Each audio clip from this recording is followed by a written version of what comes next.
기도하겠습니다. 주님, 간구합니다.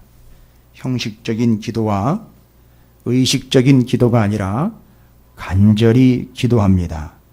제발 하나님, 이 나라 대한민국과 민족의 교회와 우리 감리교회, 우리 성동 광진 지방 찾으시는 교회 각 사람의 영혼들에게서 주 하나님의 영광과 은혜가 떠나가지 않기를 간절히 간구합니다.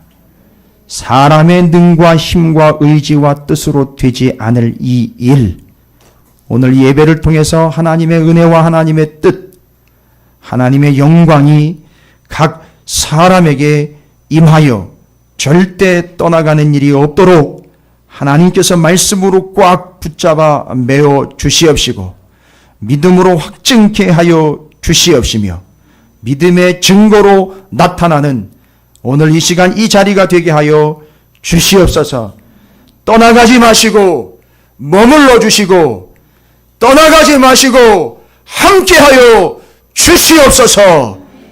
절대 주님, 나를, 우리를, 우리 가정을, 내 기업과 사업과 직장과 영혼을 떠나가지 말아 주시옵소서.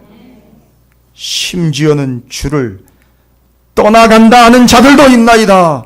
불쌍히 여겨주시옵시고 아버지, 이 되지도 않을 일들을 속히 회개하며 주님께로 돌아오게 하여 주시옵시고 주님은 우리와 영원히 함께 하시며 영광으로 머물러 주시옵소서. 오늘도 말씀으로 머물러 주시옵시고 그 말씀으로 이마와 손목 곧 우리의 생각과 삶에 새겨주시고 찍어주시고 그려 주시옵소서. 아멘으로 받고 믿음으로 받는 생명의 말씀, 증거의 말씀, 징표의 말씀이 되게 해 주시옵소서. 여기 예배에 참여한 그리고 말씀을 받는 하나님의 성도들 모두가 다 그 먹을 찬 천사들로부터 하나님의 말씀에 인을 치고 사도 바울과 같이 예수의 흔적을 가지게 되는 놀라운 시간이 되게 해 주시옵소서. 감사드립니다. 예수님의 이름으로 간절히 기도 올리옵나이다. 아멘. 할렐루야. 옆에 있는 분 축복하도록 하겠습니다. 이렇게 축복하겠습니다. 끝까지 함께 합시다 라고 축복하시기 바라겠습니다. 자, 끝까지 함께 해 주시길 바랍니다. 8장, 9장 이어서 이제 오늘 10장입니다. 여러분 10장에 아주 파격적인 타이틀로 10장을 시작을 하고 있습니다. 여러분 가지고 계신 성경에 보면 10장이 어떤 타이틀로 기록이 되어 있죠? 여호와의 영광이 성전을 떠나시다라는 겁니다. 이것은 1년의 한 틀입니다. 이게 한 구조로 되어 있는데 무슨 구조냐 하면 앞에 지난주의 말씀을 보시면 그 서기 천사라고 불리우는 이 허리에 먹을 담은 그릇 대접을 차고 있는 그 천사가 하나님이 구원하시기로 작정한 사람들에게 이마에다가 표를 찍어주며 다닙니다. 그럼 무슨 얘기냐 하면 이미 이스라엘 백성들은 어떤 운명에 처하게 되었느냐 하면 심판과 멸망을 받게 될 분위기에 처하게 됐다는 거죠. 그런데 그 와중에도 누구는 있다는 얘기죠? 구원받을 남겨놓은 자가 있다는 얘기죠. 그래서 그것을 표시를 하는 게 천사가 표시를 한 거예요. 그래서 신명기도 그렇고 바울도 그렇고 자꾸 이마에 표 받고 손목에 표 받는 이야기를 한 건 신명기에서는 뭐라고 얘기를 했다고요? 아예 그것을 여기다가 채워서 손목에 채워서 이것을 앉아있을 때나 일어날 때나 누울 때나 갈 때나 어떻게 하라 그랬죠? 내 자녀에게 아예 가르치라고까지 이야기를 했습니다.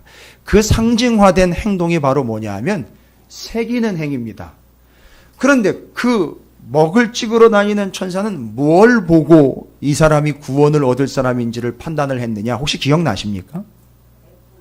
그렇지요. 지금 이스라엘 전체는 8장의 분위기로 이야기하면 에스겔이 환상으로 보여주신 이 성전의 엉망진창인 모습은 이스라엘 백성의 이미 가증한 것들과 우상으로 꽉 들어차 있는데 그 와중에 어떤 사람이 있다는 거지요. 그걸 보고 울며 불며 애통하며 비통하게 여기는 사람들이 있다는 거죠. 그 사람들은 뭐 애통하고 비통하게 여겼다라는 것은 거기에 참석 안 할 뿐만 아니라 그 아닌 모습을 보고 가슴을 찢으며 통곡하는 사람들, 그 사람들이 눈에 들어왔다는 거죠. 그리고 그 사람들을 먹으로 표시를 해준 거예요. 그래서 이게 우리에게 애통함이 있느냐, 정말 이것이 문제라는 인식이 있느냐, 예, 그게 이제 구별됨이라는 것이겠죠. 그렇게 해서 하나님은 계획을 가지고 계십니다. 아닌 것 멸망시키고 구별된 것은 구원을 시키기 위하여 표시까지 주셨다. 요렇게. 이게 9장까지의 내용이에요. 그러면 이제 하나님은 어떤 계획을 가지고 계시느냐 하면 이제 심판에 대한 계획을 가지고 계시는 거죠. 심판에 대한 계획, 예, 천사가요, 먹을 찢고 다니던 천사가 오늘 본문에 보면 갑자기 숯불을 인수인계를 받습니다. 근데 이 숯불이 어디서 온 건가? 뭐 어렵지 않습니다. 다른 불 가지고 들어갔다가 다른 불이요. 다른 것 숭배했던 나답과 아비후가 다른 것 가지고 다른 존재가 되어 성막 들어갔다가 난리가 났죠. 어디서 불이 나왔죠? 제단에서요. 제단에서 불이 나와요. 다른 것 가지고 감히 덤볐다가 다른 것 아닌 제대로 된 불이 그들을 삼켜버렸습니다. 그러니까 뭐 그 숯은 다른 숯이 아닐 겁니다. 아마 그 제단에서 있었던 그 숯일 거예요. 재물을 태웠던 그 숯. 뭐 그런 의미일 겁니다. 왜냐하면 지금 배경이 성전이니까요. 성전에는 늘 그 제단에 숯불이 피워져 있으니까요. 그걸 이제 담아내는 형상으로 이제 묘사를 한 걸 겁니다.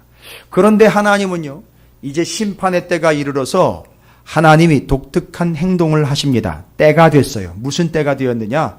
여러분 오늘 10장을 보시면서 괜히 시험에 들지 마시길 바랍니다. 아, 이게 뭔 얘기인가 또 이상한 천사 얘기 나오고 막 눈 얘기도 나오고 막 바퀴 얘기도 나오고 도대체 이건 뭔 그림이? 이게 이미 에스겔서 1장에 나온 얘기예요. 그러니까 그 복잡한 모습을 자꾸 이해하려고 하지 말고요. 그리시려고 하지 말고 그 의미를 정리를 하시면 됩니다. 이 복잡한 존재는 뭐냐 하면 천사예요. 그룹이요. 여기는 오늘 본문에서는 그룹이라고 나와 있어요. 그룹이요. 네, 여러분 그룹 하면 또 생각나시는 그 알고 계시는 또 이해하고 계시는 그룹들이 있잖아요. 그죠? 그룹이라고 표현된 천사예요. 천사. 천사. 제일 먼저 여러분이 기억하고 있는 내용은 천사. 어디 있죠? 예, 붙박이 천사죠. 어디에 있습니까? 그룹이요. 두 그룹이라고 나와 있는. 언약궤 위에 시은좌, 시은소, 그러니까 피를 갖다가 뿌리는 언약궤의 뚜껑 위에 두 그룹이 서로 마주 보면서 그 뚜껑을 덮고 있어요. 그게 두 그룹입니다. 그게 천사예요. 그러니까 바로 이제 그런 존재인 겁니다. 오늘 등장한 게 모양은 참 희한한데 의미는 기능은 바로 그 그룹이에요. 천사가 등장을 한 거예요.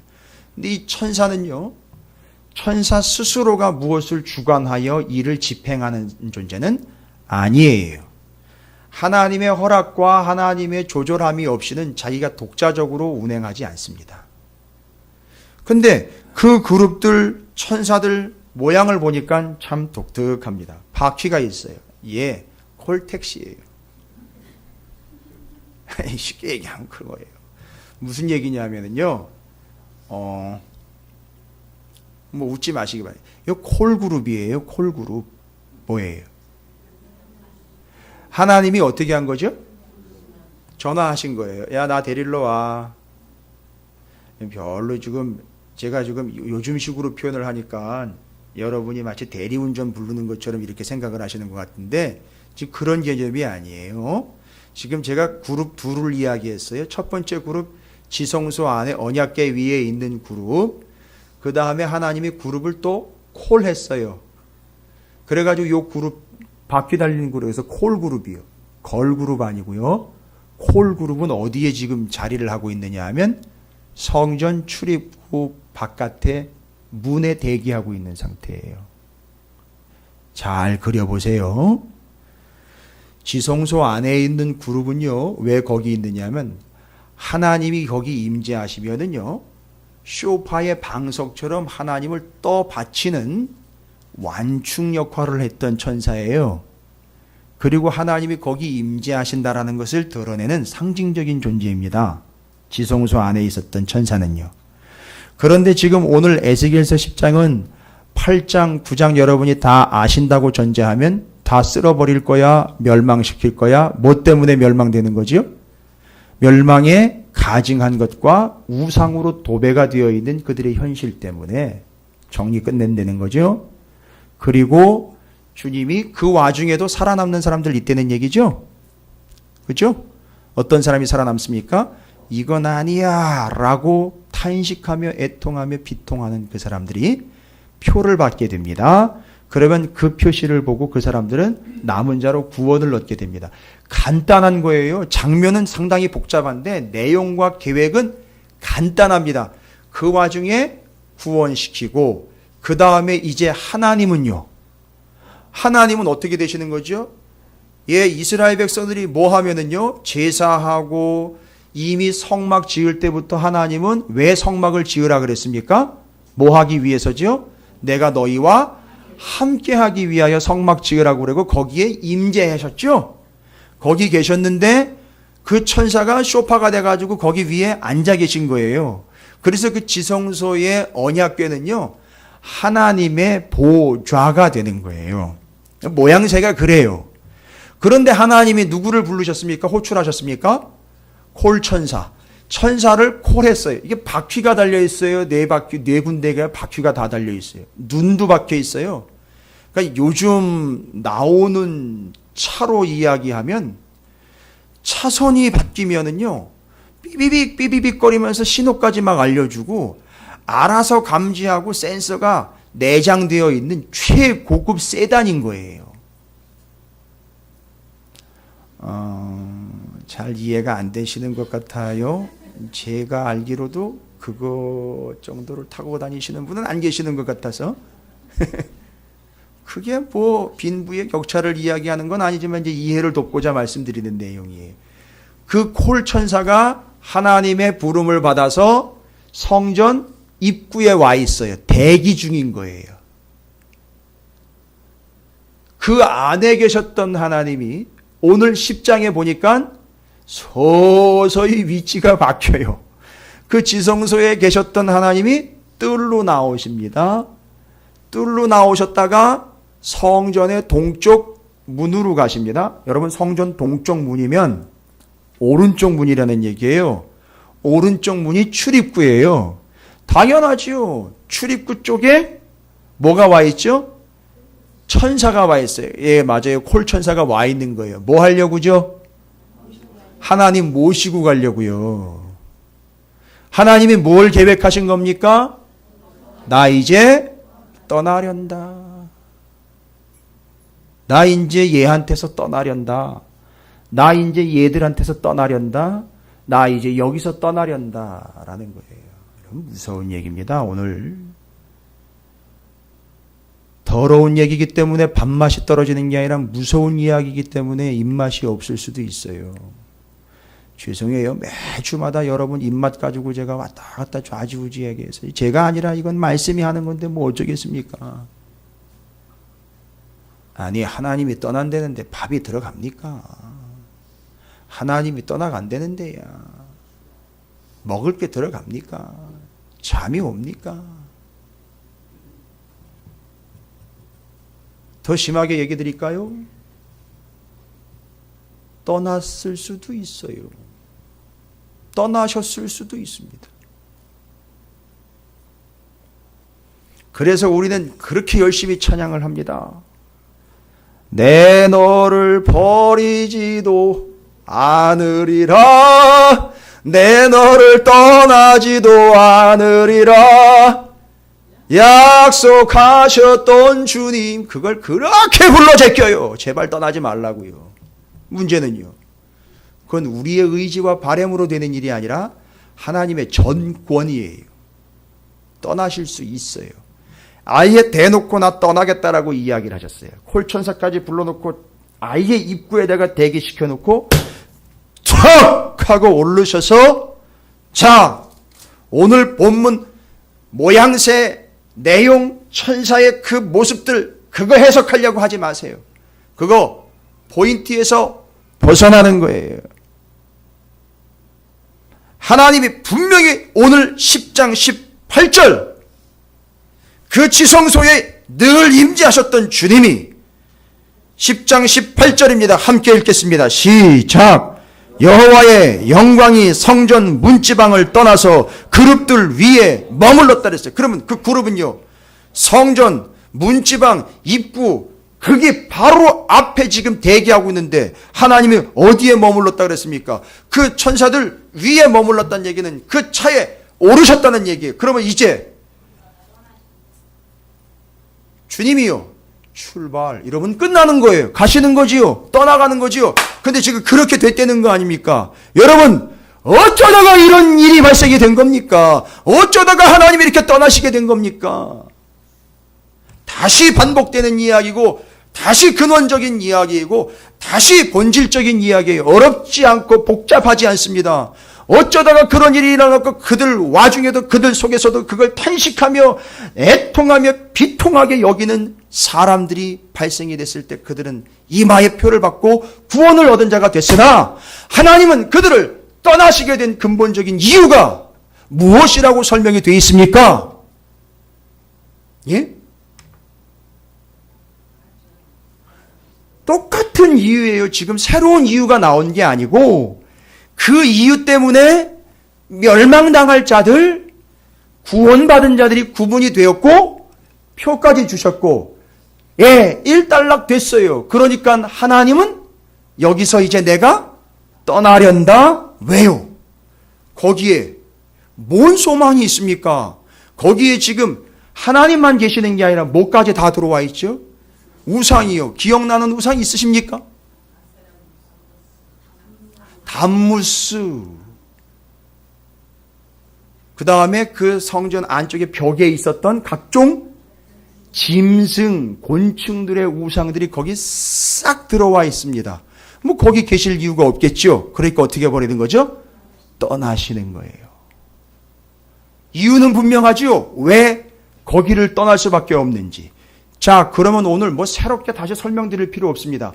죄송합니다. 떠난다는 말 그렇게 쉽게 나보기가 역겨워 갈 테면 가라지. 예? 이런 얘기가 아니에요. 김소월의 시에 진달래꽃이라는 시를 제가 잠깐 인용을 했는데 변용을 시켰어요. 여러분, 그 시는 갈 테면 가라지가 아니에요. 절대 가지 말라는 애원이고 역설이에요. 꽃 뿌려놓으면 그거 밟고 어떻게 갑니까?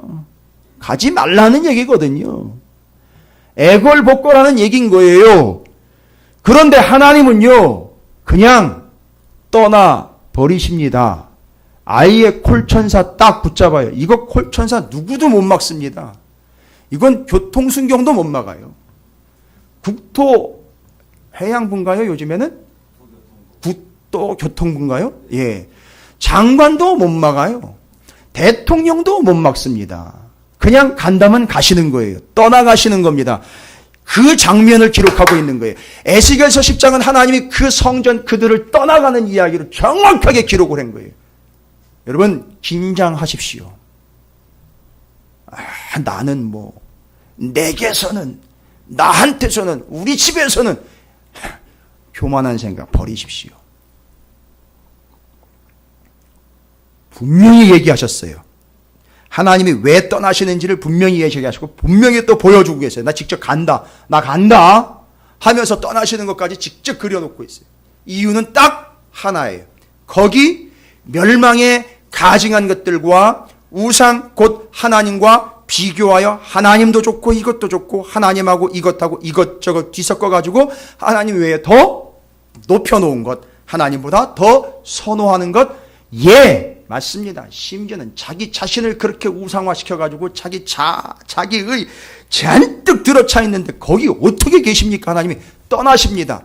자, 그런데 떠난다라는 말을 그냥 단순히 차 타고 바이바이 하고 분리와 이탈로만 이해하고 계시는 분들이 많은 것 같아서 제가 오늘 이 아침에는 이 떠난다라는 말이 얼마나 심각하고 무서운 말인지를 좀 설명을 드려야 될 것 같아요.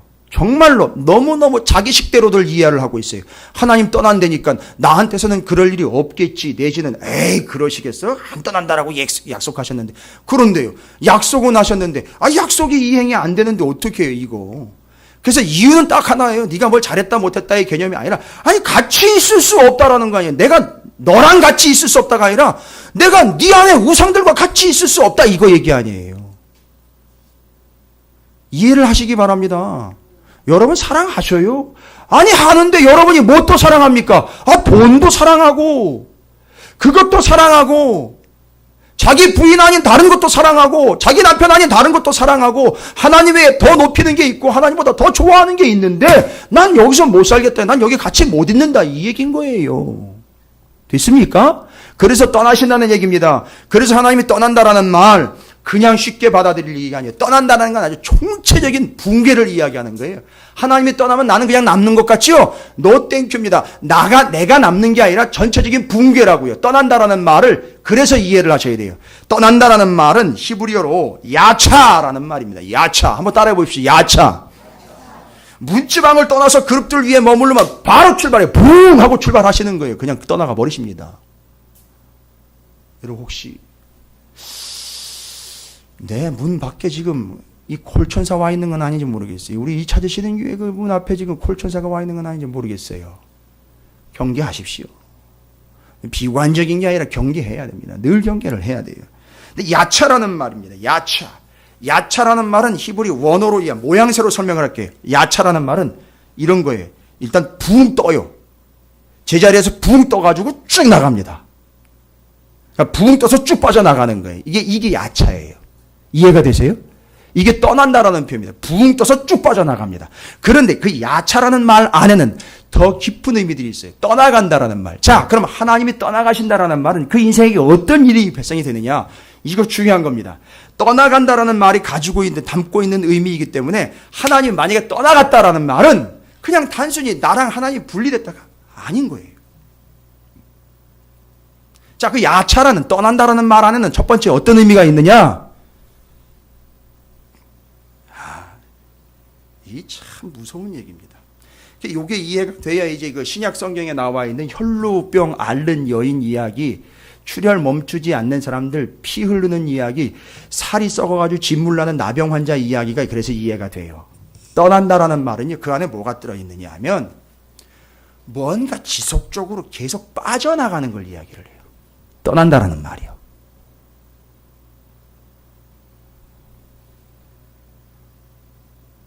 좀 심각하죠. 뭔가 계속 여러분 물 샌다 그러잖아요. 그죠? 물 샌다 그러죠? 바로 그거 얘기하는 겁니다. 물탱크에서 물이 새요. 어디선지 모르는데 계속 새나가요. 그릇에서 그것이 계속 새나갑니다. 기름이 됐던 여러분 차에서 기름이 샌다라고 한번 생각을 해보시죠. 그건 끝난 거예요. 그렇죠? 그렇듯 뭔가 빠져나가고 지금 새나간다라는 걸 떠난다라는 말이 담고 있어요. 그게 무슨 얘기입니까? 하나님이 떠난다라는 이야기는 그 인생에 이제 뭐가 돼버리냐면 밑 빠진 독이 된다는 거예요.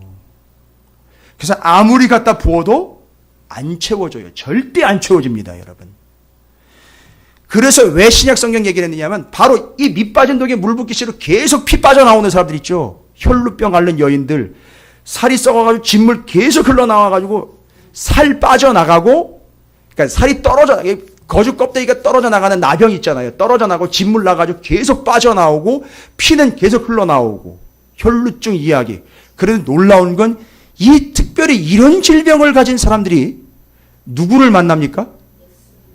주님을 만나버립니다. 만나버리는 순간 이게 빠져나갔던 게 퍽 하고 멈춰버려요. 이해가 되세요? 주님을 만나는 순간, 주님과 함께 해버리는 순간 이게 빠져나갔다는 게 멈춰버린단 말입니다. 왜 이렇게 요즘에 사업이 잘 안 되는 둥? 다는 아닙니다. 잘 생각하세요. 왜 가정, 가게, 기업, 사업, 건강의 문제서부터 다 시작해가지고 다 적용을 해보시란 말이에요. 왜 이렇게 채워지는 것이 계속 빠져나가고 손실되고 손해를 보고 왜 이렇게 누수 현상들이 계속 일어나는 것일까? 여러분 심각하게 바라보시란 말입니다. 믿거나 말거나가 아니라 제가 봐도 보여요. 제가 봐도 보인다고. 그래서 제가 지난 수요일날 말씀드렸죠. 참 목사가 말씀을 붙잡으면 너무 행복한데 하나님과의 관계에서 너무 행복한데 세상을 보면 너무 힘들어요. 왜냐하면 보이니까요. 맞아요. 줄줄줄줄줄 흘러나가는 게 보여요. 근데 그게 이유가 알고 봤더니 그 사람이 관리를 잘못하는 게 아니라 정확하게 예수께서 십장에서는 하나님이 떠나버린 결과라는 거예요. 뭐라고 얘기하겠습니까? 거기다 대고. 에이 그럴 리가 있습니까? 아 그럼 그렇게 사세요. 정확하게 얘기를 드리는데도 농담 삼아 예 맞아요. 아 그 롯의 사회들처럼요. 농담 따먹이처럼 여기고 자기 주관과 생각이 아직도 여전히 우상이 돼가지고 들어먹지를 않는 상황인데요. 어떻게 하겠습니까? 만나지 못하는 상황이고 들어먹지 못하는 상황인데 그러다가는요 다 거덜나는 거 아닙니까? 끝나는 겁니다 여러분. 제 경험을 하나 말씀드릴게요. 시골서 목회를 하는데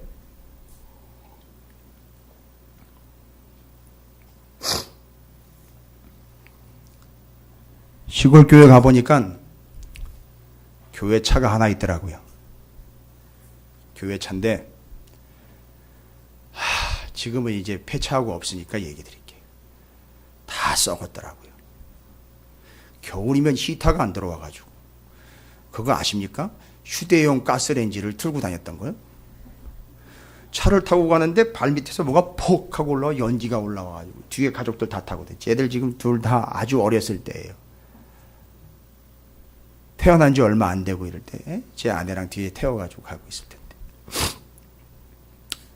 여러분 그 금강 쪽에 가면 하구뚝이라는 데가 있어요. 전 글로 들어가는 줄 알았어요. 거기가 철새 도래지거든요. 철새랑 같이 뚫어박히는 줄 알았어요. 오 너무너무 힘들더라고요. 차가 몇 년식인지도 기억이 안 나요. 90년대 초반식인지 그때가 2002년이었거든요.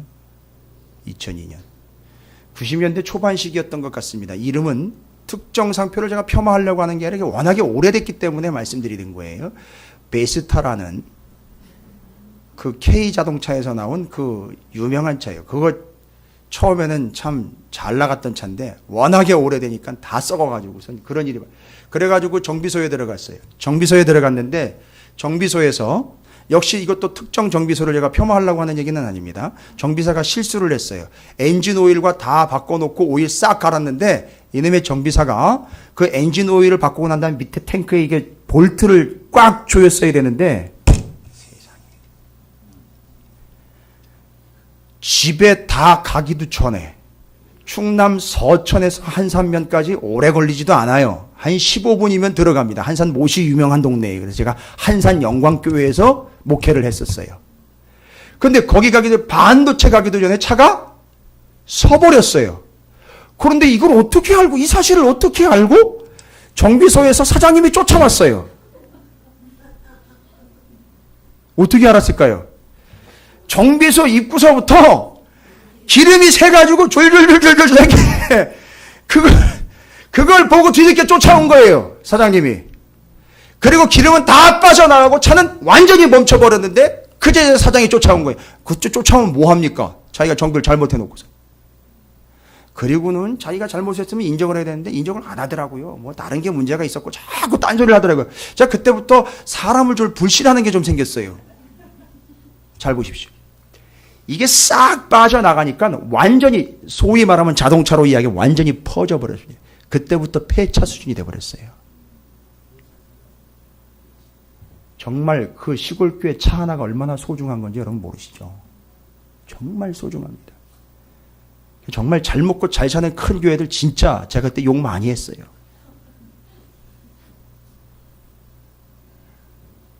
참 불공평하다. 어렵다고 좀 얘기를 해도요. 야, 도와주는 사람이 없더라고요. 참 심하구나. 끝까지 왔구나, 이 교회가. 목숨 걸고 타고 다녔었어요. 목숨 걸고. 근데 그게 완전히 퍼져버립니다. 싹 빠져나가요. 지금 제가 뭘 얘기 드리려고 하는지 아시겠죠? 마치 거기에서 오일 빠져나가듯 물 빠져나가듯 쫙 빠져나가는 게 다 빠져나갑니다. 여러분 떠난다라는 말, 야차라는 말 안에 이런 게 담겨 있어요. 여러분 이해가 안 되시죠? 왜 잘 버는 것 같고 나는 잘 관리를 하는 것 같은데 왜 이렇게 계속 밑빠진 독이 물 붓기식 계속 빠져나가는 걸까? 왜 이렇게 손해인가? 왜 벌어도 채워도 안 되는 것 같을까? 여러분 이유가 다 있는 겁니다. 야차, 주님이 떠나다, 하나님이 떠나다는 말 안에 다 빠져나가다, 흘러나가다, 빠져나간다, 새나가다, 틈으로 비집고 나간다, 이런 뜻이 있는 거예요. 그 다음에 두 번째요. 야차, 하나님 떠난다라는 표현, 떠난다라는 말이 가지고 있는 단어는 뭐냐? 끝났다, 해가 저물다, 이런 뜻이 있어요. 낭만스럽다고요? 밤이 옵니다. 끝나고 저물면 밤이 옵니다. 여러분 그런 표현들 쓰잖아요. 이 사람 이제 다 됐나 보다. 다 됐나 보다. 갈 때까지 갔나 보다. 제발 그런 소리 듣지 마시기 바랍니다. 그리고 또 그런 소리도 함부로 하지 마세요. 그런데 정말 기울어져 가요. 이게 새버리는 것뿐만 아니라 기울어져 갑니다. 때가 됐어요. 끝나버립니다. 운명이 다 했다. 뭐 이런 얘기인 거죠. 어두워진다 이런 얘기. 해가 진다 이런 뜻입니다. 그 떠난다라는 말 안에 그런 뜻이 담겨 있어요. 실제로. 그 다음에 세 번째로는요. 더 무서운 얘기예요. 떠난다라는 말은 끊어진다라는 뜻이 있습니다. 끊어진다. 끊어지는 게 중에 대표적으로 비참하고 좀 심한 것. 예. 낙태하다라는 뜻이 있어요. 낙태하다. 떠난다라는 말이 이런 의미를 가지고 있어요. 여러분 좀 무시무시한 얘기 한번 드려볼게요. 여러분 지금 신앙생활 열심히 하시는 걸로 제가 알고 있어요. 그런데 여러분 대회에서 끝나요. 우리 대회에서 끝난다고요. 내 대회에서. 내 대회에서 끝난다고요. 이게 어디 담겨 있냐면 야차라는 말 안에 담겨 있다고요. 그 무슨 얘기입니까? 내가 죽고 나면 내 자식 새끼들이 어떻게 할지 모르는 거예요. 그 보장이 안 되는 거예요. 내 대해서 그냥 끝나는 거예요. 여기서 끝났다라는 말로 그냥 끝나는 거예요. 여기서 그냥 여기까지가 다 끝인 거예요. 사업도, 가정도, 그 모든 작은 것부터 끈가. 여기 낙태라는 표현. 그러니까 이 낙태는 뭐냐? 아예 어디 있을 때예요? 배 속에 있을 때 아예 끝나버린 거예요. 그건 뭐예요? 그건 끊으셨다라는 이야기밖에는 이해가 안 되는 거예요. 그런 뜻으로 이야기가 되고 있어요. 자, 그러면 떠난다라는 말이 그냥 단순히 자리를 옮겨가거나 다른 곳으로 간다는 얘기가 아니라 잘 기억하세요. 첫 번째, 줄줄 빠져나가 새나간다. 틈을 통해 다 소진되어 간다. 밑빠진 독에 물받기식으로 간다. 그 다음에 해가 저물어 뉘엿뉘엿 지어간다는, 넘어진다, 쓰러져 간다라는 이야기. 세 번째, 끊겨진다, 끝난다, 멈춰버린다는 얘기. 여러분 이건 그것이 의미하는 거일 수 있지만 어떤 결과이죠? 주님이 떠나가시면 이 결과는 우리한테 분명히 다가오게 되어 있죠. 이거 잊지 마시기 바랍니다. 이게 야차고 떠난다라는 말의 의미입니다. 그럼 여러분 뭐 여기서 말씀을 맞춰도 돼요.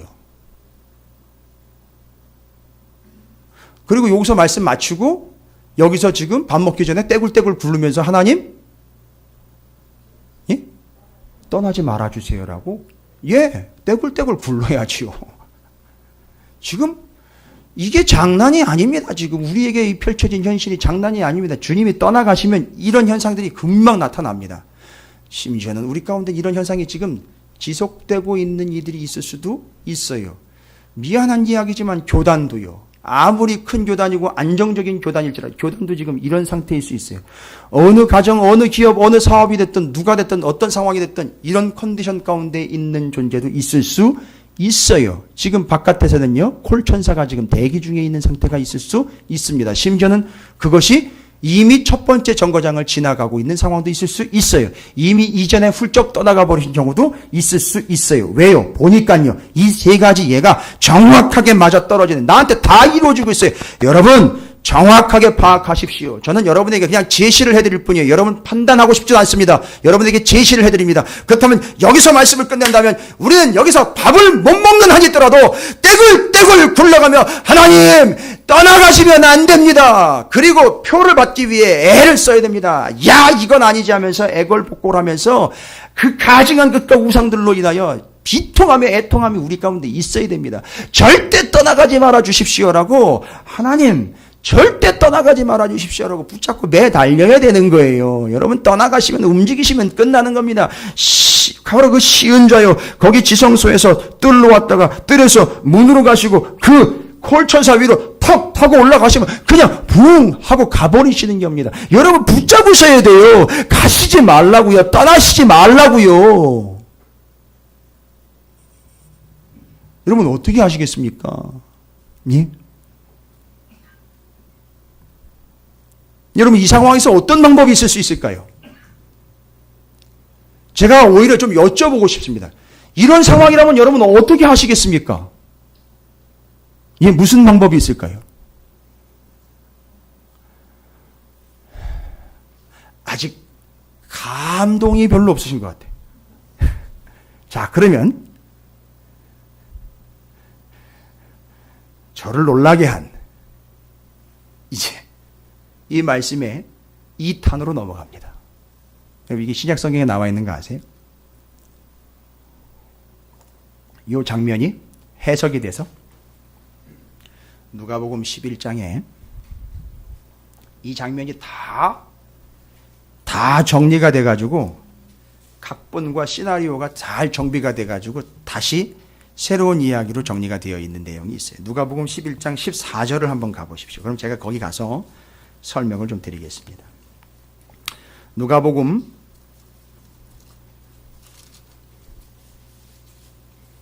11장. 여러분 잘 아시는 얘기예요. 지금 우리가 사도행전 새벽과 수요일 금요일날 말씀 계속해서 이 말씀 나누고 있는데, 누가복음 이어서 사도행전 했잖아요. 누가복음 할 때 이미 우리가 살핀 바 말씀입니다. 누가복음 11장 14절부터 26절까지의 말씀, 여러분 잘 아시는 말씀이죠?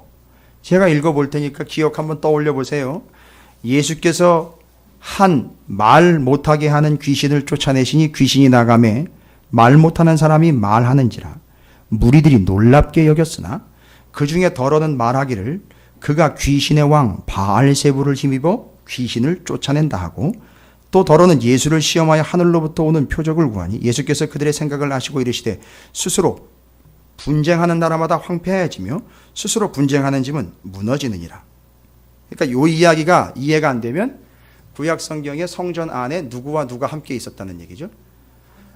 우상과 하나님이 함께 있었는데 어떻게 하나님이 그들과 함께 있느냐라고 그들과 척을 지며 떠나가 버리시는 이야기죠. 근데 오히려 여기서는 뭐를 얘기해요? 그 우상들과 그 하나님이 뭐가 됐다는 거죠? 한패가 됐다라고 이야기하는 건 말이 안 되는 거잖아요. 이건 이제 이해가 가능한 겁니다. 그렇게 정리가 될 수 있어요. 자, 어쨌든 이건 이제 다시 편집합니다. 뒤로 넘어가면서 예수께서 그들의 생각을 아시고 이르시되 스스로 분쟁하는 나라마다 황폐해지며 스스로 분쟁하는 집은 무너지느니라. 너희 말이 내가 바알세부를 힘입어 귀신을 쫓아낸다 하니 만일 사탄이 스스로 분쟁하면 그의 나라가 어떻게 서겠느냐? 내가 바알세부를 힘입어 귀신을 쫓아내면 너희 아들들은 누구를 힘입어 쫓아내느냐? 그러므로 그들이 너희 재판관이 되리라. 그러나 내가 만일 하나님의 손을 힘입어 귀신을 쫓아낸다면 하나님의 나라가 이미 너희에게 임하였느니라. 잘 보시죠. 이제 그 다음부터 얘기하려고 하는 거예요. 강한 자가 무장을 하고 자기 집을 지킬 때에는 그 소유가 안전하되, 더 강한 자가 와서 그를 굴복시킬 때에는 그가 믿던 무장을 빼앗고 그의 재물을 나누니라. 여러분, 강한 자가 자기 집, 더 강한 자가 그 집을 다시 쳐들어와요. 여러분, 이게 뭔 얘기인지 아시겠어요? 이 이전에 강한 자가 누구죠? 사탄입니다. 그런데 그보다 더 강한 자가 집으로 들어와요. 누굽니까? 누구를 영접하고 난 다음이죠? 예수를 영접하고 난 다음에 어떤 현상이 발생됩니까? 더 강한 분 예수가 들어오니까 그 이전에 있던 강하다라고 명함을 내밀었던 그 존재인 사탄이 어떻게 돼버려요? 쫙 몰아내게 되죠. 빠져나가게 되죠. 그렇죠. 이 장면이 그 장면입니다. 그러니까 지금 누가 더 강하다라는 걸 얘기한 거죠? 예수님이 더 강하다라는 거니까 강하신 분이 예수 그리스도를 지금 드러내고 있는 거예요. 그러니까 더 강한 자가 와야 스스로 강하다라고 이야기했던 사단이 어떻게 된다? 빠져나가는. 그 집은 뭘 얘기하는 겁니까? 사람 얘기하는 그 영혼을 이야기해요. 그 안에 지금 뭐가 가득 차 있다는 거죠? 예, 우상과 짐승들로 가득 차 있는데 더 강한 분이 누가요? 예수가 들어오니까 어떤 현상이 나타난다? 그 귀신들이 빠져나가는 거예요. 그런데 이스라엘은 무슨 짓을 해버렸어요? 그 강하신 주님 거기다가 갖다가 스스로 뭐를? 우상들을 갖다가 그냥 일부러 여기다 세워버린 거예요. 지금 이 현상이 발생된 겁니다. 그런데 아니 어떤 일인지 어떤 현상인지 하나님이 어떻게 해버려요? 그냥 야 난 여기 같이 못 있겠다 해가지고 떠나가 버리신다는 얘기인 겁니다. 자, 그러면 이런 현상을 어떻게 설명하겠느냐? 이렇게 계속되는 걸 들어보십시오. 23절입니다. 나와 함께 하지 아니하는 자는 나를 반대하는 자여 나와 함께 모으지 아니하는 자는 해치는 자들. 잘 보십시오. 더러운 귀신이 사람에게서 나갔을 때에 물 없는 곳으로 다니며 쉬기를 구하되 얻지 못하고 이에 이르되 내가 나온 내 집으로 돌아가리라 하고. 아니 어떻게 된 겁니까? 강한 자가 들어왔다가 어떤 현상이 발생됐죠? 강한 자가 들어왔어요. 그런데 그보다 더 강한 누가 들어오셨죠? 예수가 들어오셨죠? 그러니까 아이고 걸음아 나 살려라 하고 그 이전에 강했다라고 자처했던 그 사단이 어떻게 되어버립니까? 빠져나갔지요.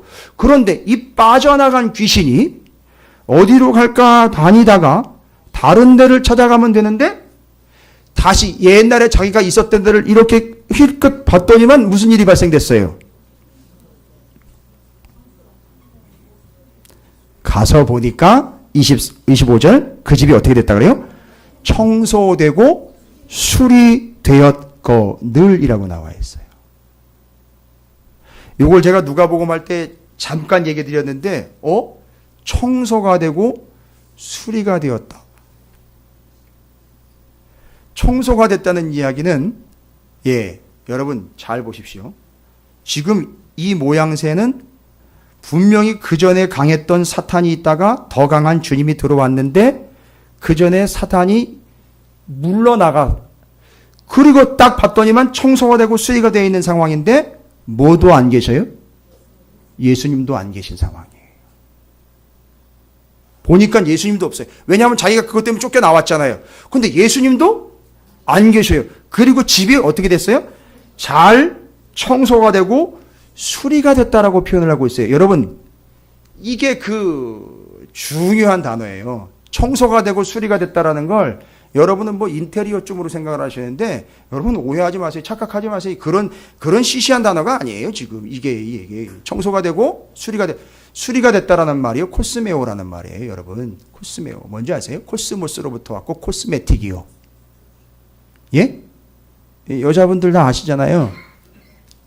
코스메틱 그게 어디서부터 코스모스라는 걸로부터 왔어요. 코스메오 뭐하다? 화장한다.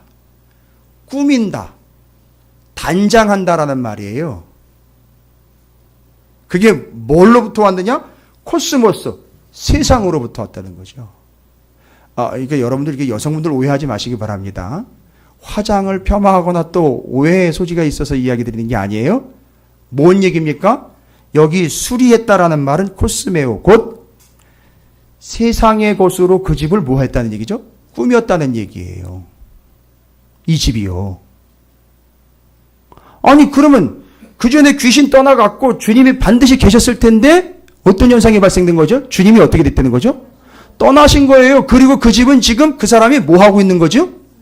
세상 것, 바로 여기 세상 것 이야기하는 게 그 우상, 귀신들로 다시 꾸몄다는 얘기라는 거예요. 다시 갖다 세웠다는 얘기라는 거예요. 그러니까 주님 나가버렸고 옛날 모습이 그대로 돼버린 거죠. 그러니까 이 귀신이 나갔던 귀신이 어떤 현상이 발생됩니까? 그거보다 더 센 강한 귀신 7을 데리고 글로 다시 들어오는 거예요. 자, 여러분 이제 이해하시기 바랍니다. 주님이 떠나신다라는 말은 정리되는 게 아니에요. 주님이 떠나시면 요 현상이 어떻게 된다는 거죠? 그대로 발생이 된다는 거예요. 성전에서 주님이 떠나면 어떤 일이 발생됩니까? 성전에서 주님이 떠나셨어요. 하나님이 떠나시면은요. 예? 우상으로 우글우글 하잖아요. 그렇죠? 그게 바로 수리되고 청소됐다라는 요거 얘기하는 거예요. 그러니까 주님만 빠져나왔는데 모양새는 어떻게 돼버린 거죠? 아주 우상으로 철저하게 도배가 돼버린 거예요. 아, 주님이 떠났다라는 것은 그냥 빠이빠이 이별이 아니라 그 존재는 어떤 존재가 됐다? 청소되고 수리가 돼가지고 우상으로 더 완벽하게 수리가 되고 꾸며진 집이 돼버린 거예요. 됐습니까? 그러니까 떠난다라는 말이 얼마나 심각한 이야기인지 지금 이해가 되세요? 여러분, 떠난다라는 말은 그냥 이별이 아닙니다. 하나님이 떠났다라는 말은 우리가 완전히 우상 소굴이 됐다는 얘기인 거예요. 그리고 어떤 현상이 발생된다는 얘기죠? 이전보다 더 강한 7 귀신이 또 만만히 보고 계속 들어온다는 얘기입니다. 그러니까 뭐 어떻게 손을 쓸 수가 없는 거예요. 지금 상황에서는요. 주님이 떠나면 이런 비참한 일들이 계속 발생이 되는 거예요. 자, 여러분 이제 어떻게 하시겠습니까? 제가 이제 두 번째 설명드렸어요. 구약 성경에 떠나간다라는 말을 의미로 설명드렸고, 신약 성경에 주님이 떠나가셔서 그 집이 잘 청소되고 수리가 됐는데 그게 7 귀신이 또 들어와 버렸어요. 그래가지고 이건 뭐 걷잡을 수 없는 상황이 되어버렸습니다. 아주 심각한 이야기를 드린 거예요.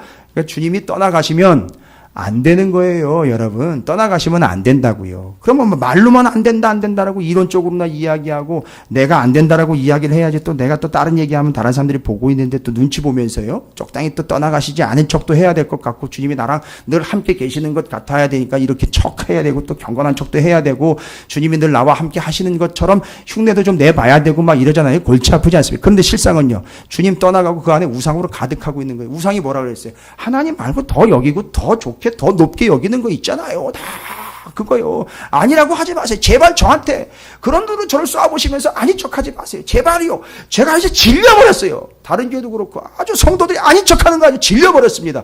아닌 것 아니에요. 있단 말이에요. 이미 있다고. 그리고 그건 떠나가 버렸어요. 주님은. 근데 아주 잘 수리가 됐어요. 세상 것으로 아주 잘 단장이 됐어요. 벽에 붙이고 천장에 붙이고 아주 달 거 다 달고 아주 잘 꾸며버렸어요. 뭘로요? 우상으로요. 그리고 상황은요. 현재 상태는 누가요? 하나님은 떠나버린 상태. 주님은 떠나버린 상태란 말이에요. 그걸 귀신이 알아봤어요. 야, 이거 주인도 없고 주누도 없고 잘 꾸며졌구나. 옛날 것처럼 더 꾸며졌구나. 그러니까 더 센 놈 데려다가 7 가지고 거기다 진치고 있자. 이렇게 돼버린 거잖아요. 여러분 어떻게 하겠습니까? 여러분 어떻게 해야 됩니까? 제 답 좀 주세요. 좀 제발. 예? 제발 답 좀 주세요. 저한테. 예?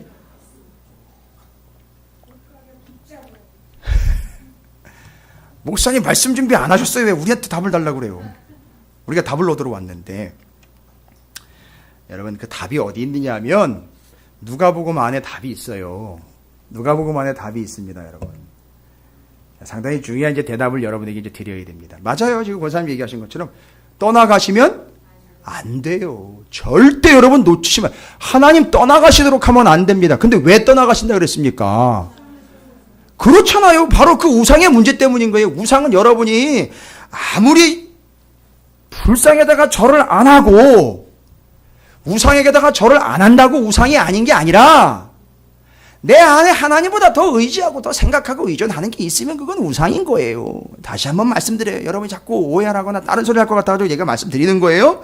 그런데 그것 때문에 떠나신다는 겁니다. 그래 떠나면 끝나는 거예요. 그렇죠? 아주 세상 것은 도배가 돼버리죠. 나중에는. 그렇죠? 그래서 신앙생활 다시 시작하기가 얼마나 어려운지 아시죠? 잘 다니다가 신앙생활 다시 시작하기 때가 얼마나 힘든지 아시죠? 너무너무 힘들어요. 이게 쉬운 게 아닙니다. 자, 그러면 어쨌든 하나님 주님이 떠나시면 안 되는 겁니다. 예, 악착같이 붙잡아야 되잖아요. 떠나시지 않도록. 그렇죠? 그걸 누가복음이 얘기를 해줬어요. 이미. 근데 이제 그거를 얘기를 안 하고 넘어간 거지요. 그냥 귀신 얘기를 하다가 끝낸 거지요. 거기 본문에 보시면요. 누가복음 기왕에 여러분 펼쳐놨었으니까 여러분 하나님 떠나가시면 안 됩니다. 붙잡으셔야 돼요. 됐지요? 그러면 잘 보십시오. 그 사람에게 강한 척하면서 들어왔던 귀신 사탄이 있지요. 근데 그 강한 척했던 그 귀신들이 언제 쫓겨나갔습니까? 그 예수님이 어떤 분이라고 표현하고 있죠? 더 강한 분. 와우! 답 1번. 주님이 그러니까 그 강한 자가, 더 강한 자가 누구예요? 예수예요. 그러니까 주님이 어떤 존재가 돼야 돼요? 근데 세상에 주님이요, 지 인격 하나 꺾지도 못해요. 본인 주장 하나도 못 꺾어요. 자기 습관, 습성 하나도 주님이 못 꺾는다고요. 그건 주님이 아니에요. 그건 우상인 거예요. 결론은 뭐 다 나와버리는 거지. 그렇죠? 그러니까 지금 여기 더 강한 존재라는 건 뭡니까? 예수 그리스도를. 그러니까 지금 여러분, 주님이 떠나가시지 않으려면, 주님이 떠나가지 않고 오히려 우상이 떠나가고 더러운 것들이 떠나가려면 내 안에서 어떤 현상이 발생되어야 됩니까? 주님이 더 강해지셔야 돼요. 할렐루야. 와우. 그럼 제가 이제 설명을 드릴게요. 첫 번째 방법입니다. 주님이 더 강력해지셔야 된다고요. 주님이 더 강한 존재가 되어야 된다고요. 여기 여러분께서 말씀하고 여러분께서 분명하게 답을 주시고 있는 명확한 사실, 주님이 더 강하게 돼야 돼요. 자, 그러면 첫 번째 답이죠. 강한 자. 주님이 그분이어야 돼요. 세상에서 주님 외에는 강한 자가 없어야 됩니다. 그런데 여러분, 이 강하다라는 표현이요, 헬라어로 이스퀴스라는 단어에서 왔는데, 야, 이게 참 의미가 있어요. 이스퀴스라는 강하다라는 말은 그 말 자체로 강력하다라는 뜻도 있지만, 그가 강하다라는 게 어떻게 표현되는지 아세요, 여러분? 여러분, 누군가 말을 하고 있는데 건물이나 길거리에서 말을 하고 있는 누군가는 보이지 않아요. 상대는 보이지 않는데 말을 하고 있는 사람의 자세를 보니까 그 말하고 있는 사람이 누구인지 알 것 같아요. 여러분, 이런 경험 하셨습니까? 그렇죠? 상대방은 안 보이는데 말하는 사람이요, 아주 쩔쩔매요. 회사인데 손을 앞으로 공손히 모으고 계속 연신 굽신거리면서 아주 이 난처한 표정을 지으면서 계속 알았다는 듯 하면서 굽신거리면서 손을 모으고선 계속 뭔가를 들어요. 그러면 그 앞에 누가 있다는 얘기입니까? 그렇죠. 상관이 있죠. 윗상사가 있다라는 거예요. 제가 여기 고대 앞에 참살길을 가다 보면, 차로 가다 보면 남자가 이렇게 삐딱하게 서가지고선 아주 뭔가 불만에 찬 모습을 이렇게 쳐다보고 있어요. 이상하다. 저기는 아무도 없는데 누가 있는 걸까 봤더니만 애인이랑 싸운 거예요. 그러니까 애인 딱 표정 보니까 애인도 역시 삐딱하게 서 있는 거예요. 둘이 지금 상태가 안 좋은 거예요. 근데 가다가 막 꿀이 떨어져요. 그 보니까 둘이 엄청 좋아하는 사이인 거예요. 그러니까 이런 차이가 있는 거죠. 그러니까 말을 하고 있는 상대편, 대하고 있는 상대편 보십시오. 그걸 대하고 있는 이 사람의 자세를 보니 그가 누구인지가 드러나는 거예요. 여기 이퀴나스라는 단어는 여기 말하고 있는 강한 자, 강력하다라는 말을 자체로 가지고 있지만 바로 그 강력한 자 앞에서 누군가 반응을 보였는데 이런 반응을 보였어요. 그럼 그 앞에 누가 있다는 얘기죠? 강력한 자가 있다는 얘기죠. 이 이퀴나스라는 말이 무슨 뜻을 그 속에 담고 있느냐? 전심전력이라는 뜻을 담고 있어요. 전심전력이요. 눈치채시기 바랍니다.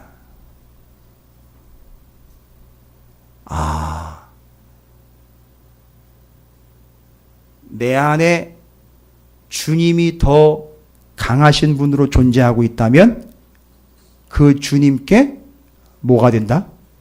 전심전력이 나오게 돼 있는 거예요.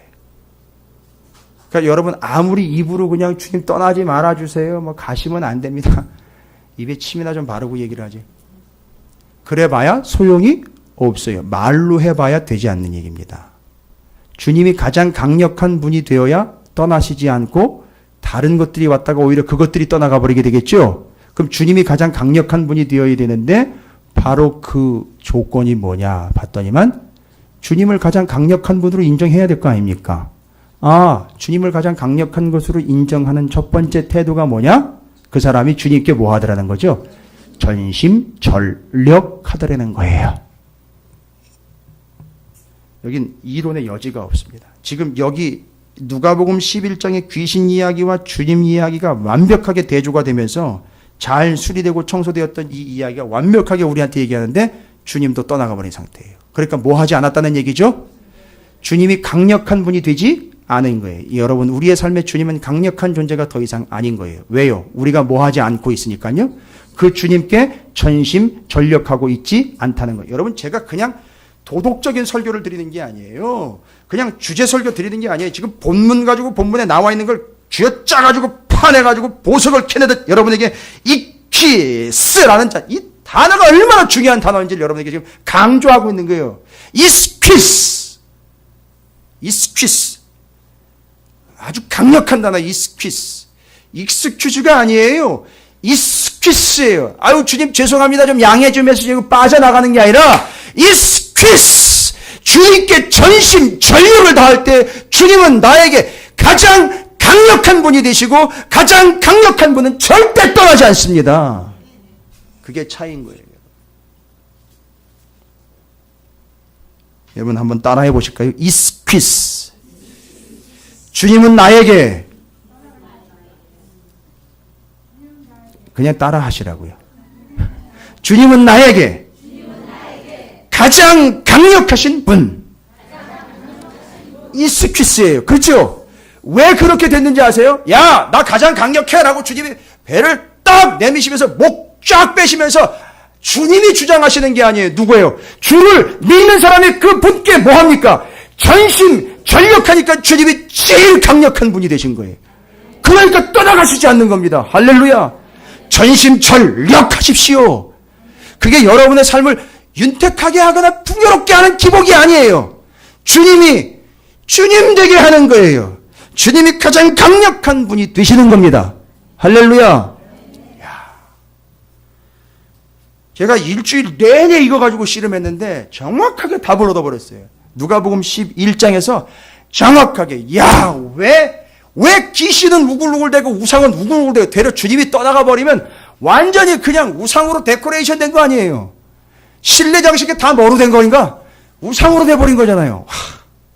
그건 끝난 거 아닙니까? 떠나갔다는 얘기는. 그러면 그 어떤 현상이 발생됩니까? 제가 말씀드렸던 거 저도 세 가지 현상이 줄줄이 연쇄적으로 일어나는 거 아닙니까? 이거 답이 없지 않습니까? 답은 하나예요. 주님이 떠나가시면 안 되는 거예요. 안 떠나시려면은요. 붙잡는다고 안 떠나는 게 아니죠. 그분이 제일 강력한 분이 되어야 된다는 사실.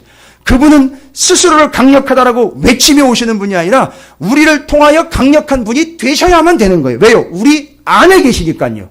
그럼 우리는 어떻게 해야 된다? 전심전력하셔야 되는 거죠. 할렐루야. 예배에 전심전력하세요. 기도에 전심전력하십시오. 헌신에 전심전력하십시오. 그러면 뭐 복 주시겠다 기복신앙 얘기하는 게 아니에요. 믿음이 있다면은요. 주님이 여러분 안에 계신다면 그분을 가장 강력한 분으로 인정해 드리십시오. 기억나고 생각나며 기분 내키면 하는 거 말고요. 전심전력하시는 거예요. 요즘 같은 날은요, 저 부엌에 들어가면 전심전력 안 할 수가 없어요. 땀이 비질비질 흐르는데 뭐 장난이 아닐걸요. 그렇죠? 전심전력 하시기 바랍니다. 할렐루야.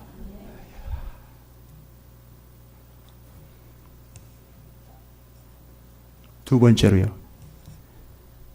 강한 자가 무장을 하고 집을 지킬 때래야 떠나가지 않고 거기서 오히려 다른 것들이 떠나가고 그분은 남는 거죠. 그렇죠. 그 다음에는요, 뭐라고 나와 있습니까? 23절에, 누가복음 11장 23절에, 나와 함께하지 아니하는 자는 뭐래요? 나를 반대하는 자. 그러니까 뭐니? 함께하지 않으면 결국 어떤 현상이 되는 거죠? 떠나가는 거라는 거 아니에요? 분리된다는 거잖아요. 그죠? 그러면, 자, 첫 번째, 퀴즈. 주님께 전심전력해야 된다 그랬죠. 여기서 주님이 직접 얘기하시는 건 뭐죠? 그분과 뭐 해야 된다? 함께 해야 된다라는 거죠. 그러니까 우리는 또 이 함께라는 말을 또 추상적으로 이해를 해가지고 그냥 옆에 함께 앉아서 예배드리는 뭐 이런 관계들로만 자꾸 이야기를 해요. 밥상에서 그냥 함께 밥 먹는 그 정도로만 이야기합니다. 아니요. 여기 함께라는 말은 함께라는 동사나 형용사가 쓰인 게 아니고 전치사가 쓰였어요. 마치 영어로 말하면 with라는 단어. with 누구. 그렇죠? 이런 단어. 함께라고 쓸 때 하는 그 전치사로 사용이 됐어요. 헬라어 전치사는 메타라는 전치사를 씁니다. 요 함께라는 말을 동사나 형용사로 쓰지 않고 전치사로 메타라는 단어를 썼어요. 그런데 그 뜻이 엄청나게 깊고 많아요. 메타라는 단어가요. 그러면 주님과 함께 한다라는 말, 메타라는 단어가 어떤 의미로 썼느냐? 여러분 잘 정리하시기 바랍니다. 이거 오늘 흘러가면 뭐 다시 들을 수가 없어요. 메타라는 단어는 뜻이 뭐냐? 그냥 단순히 함께 with라는 뜻이 아니라 한 복판에 한 가운데라는 뜻이 그 안에 있어요. 그러니까 주님과 함께 한다라는 말을 메타라는 단어로 표현을 했어요. 근데 그 뜻이 뭐냐 하면 그 안에 한 복판에 한 가운데라는 말이 있어요. 뭔 얘기예요? 주님과 함께 한다는 거는요. 예? 이제 여러분 해석하세요. 주님 떠나가시면 안 되잖아요. 여러분 때문에 주님이 좌우되는 건 아니에요. 그러나 여러분, 우리는 주님이 떠나가도록 그냥 내버려두면 안 됩니다. 그런데 그 첫 번째가 전심 전력으로 가장 강력한 분이 되게 해야 되며, 두 번째는요, 주님과 함께 해야 된다라고 직접 말씀하신. 근데 그 함께라는 메타라는 단어가 어떤 뜻을 갖고 있느냐면 한복판 한가운데라는 말이 있어요. 그럼 뭐예요? 주님이 내 한복판이 되고 한가운데가 돼야 돼요. 근데 주님은 지금 어디 계십니까? 문 밖이 되었거나 언저리가 되어 있는 건 아니냐 이 얘기입니다. 중심 한복판이라고요. 센터라고요. 이건 뭘 이해해야 되죠? 무슨 그림을 보셔야 되죠? 성막 보셔야 되잖아요. 하나님이 그 이스라엘 12지파의 맨 가운데 센터의 한가운데 계셨었잖아요. 그리고 메타라는 말이요, 나중에 다른 또 뜻이 있어요. 그 뒤 이어지는 뜻인데 바로 또 무슨 뜻이냐면 바로 그 뒤에라는 뜻이 있어요. 뭔 얘기입니까? 그러니까 주님이 한 복판의 한 가운데 계시다가 그 다음에 그 뒤에는 나, 이런 얘기예요. 뭔 얘기인지 아시겠어요? 한 복판 한 가운데 중심으로 계시고 주님이 움직이시면 어떻게 하는 거죠? 내가 바로 그 뒤에서 어떻게 따라가는 거죠. 바로 이거 얘기. 지금 여러분 이 얘기는 어디서 나온 얘기입니까? 출애굽의 성막 얘기하는 거예요. 성막, 이거 이해 안 되면 이것도 또 자기 또 오리무중이죠. 자기 개인적인 거죠. 보세요. 가운데 중심에 계시다가 움직이시면요, 주님이 떠나가시는 게 아니라 지금 이스라엘 백성과 함께 하면서 같이 움직이시는 거잖아요. 그렇지요? 그러니까 주님이 한복판 한가운데 계시다가 주님이 움직이시면 바로 그걸 바로 뒤따라가는 게 이스라엘인 것처럼 바로 이거예요. 아, 바로 그렇게 해야 주님이 어떻게 되지 않는다? 떠나가시지 않는다. 첫 번째 뭐 한다? 가장 강력한 분이 되셔야 돼요. 그러려면은요, 그분 앞에서 우리는 전심전력해야 됩니다. 또한 두 번째, 함께 해야 됩니다. 함께 한다라는 말은 주님이 우리의 한 복판 한 가운데 중심이 돼야 돼요. 그러다가 주님이 움직이면요, 바로 그 뒤를 내가 쫓아가는 거예요. 할렐루야. 이걸 누가복음 11장이 이렇게 정리를 잘 해준 거예요. 근데 귀신 이야기만 하고 끝내버린 거예요. 그래서 이게 어떻게 된 얘기인가 봤더니만 구약과 신약이 정리가 같이 돼야 이게 접수가 되는 내용이었어요. 여러분, 저는 여러분을 주님의 이름으로 축복하기를 원합니다. 주님이 여러분에게서 떠나가지 않는, 주님이 여러분 삶에 가장 강력하실 뿐만 아니라 가장 중심이고 앞서가시는 분이 되시기를 주님의 이름으로 축복합니다. 그럴 때 주님이 떠나시지 않는 거예요. 주님이 떠날 때 일어나는 현상은 이미 말씀드렸어요. 저는 그거 여러분에게 발생되지 않기를 주님의 이름으로 축복합니다. 함께 기도합니다. 뭐라고 결단하겠습니까? 주님 떠나가지 않도록 결단하시라는 얘기입니다. 전심전력하겠습니다. 주님을 한복판 맨 가운데 중심으로 모시고 제가 뒤따라 가겠습니다. 이렇게 결단하시도록 하겠습니다. 주의 이름을 크게 한번 부르시고 통성으로 기도합니다. 기도하겠습니다.